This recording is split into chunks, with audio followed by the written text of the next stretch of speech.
یه ذره از کارهای خیر دیگه بگو. من میدونم شما نیازمندا رو میری شناسایی میکنی، بهشون کمک میکنی.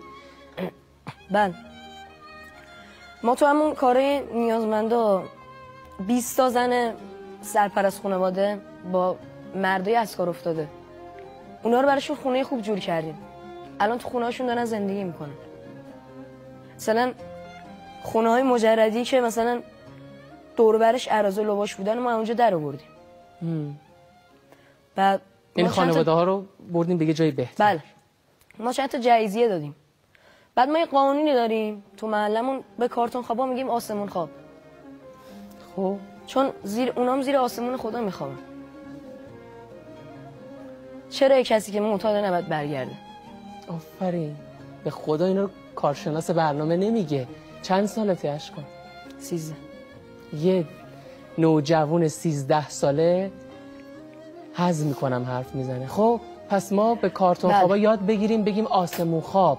هممون زیر آسمون خداییم، فرش زیر پامون هم زمینه. تو هر محله‌ای باشیم، از شمالی ترین نقطه تهران، جنوب کشور، شمال کشور. چه تعبیر قشنگی. ما وقتی که الگومون امام رضاییه که گناهکارا رو میبخشه، من باید معتادا رو ترک بدیم.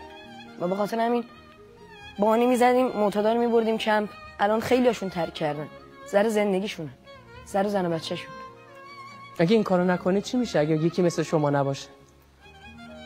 آخه ما یکی نیستیم، ما 10-15 تا هستیم.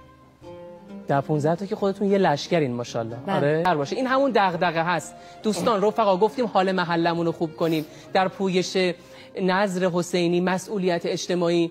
اشکان میگه تو محله ما آسمون خواب بوده. ما گفتیم این آسمون خواب زیر آسمون خدا یه سقفی هم داشته باشه. دم شما گرم. چی کار کردی؟ یه ذره به ما یاد میدی اگه ما بخوایم خودمونم شروع کنیم برای محلمون یه کار خوب انجام بدیم؟ این محله به نظر من این اعتقادمه، این محله‌ای که میشه ازش دکتر مهندس کشید بیرون، میشه مثلا ازش آدم درست حسابی برد بیرون.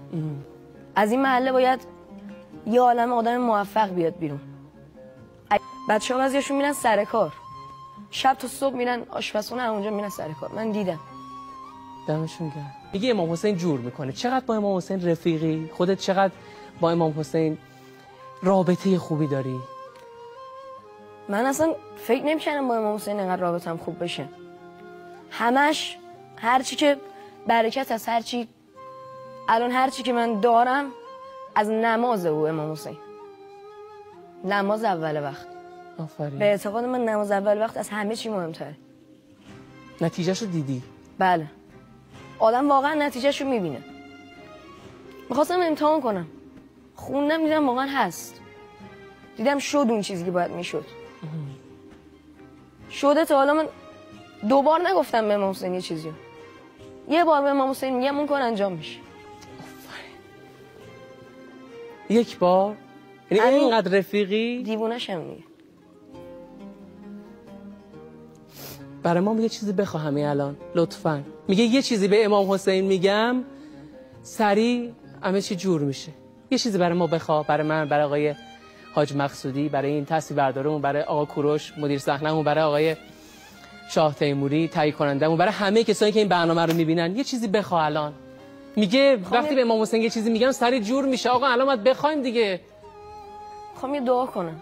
دعا کن. این دنیا بازی همش. ما اومدیم چقدر زندگی کنیم؟ 50-60 سال. من فقط دعا میکنم هممون عاقبت بخیر شیم.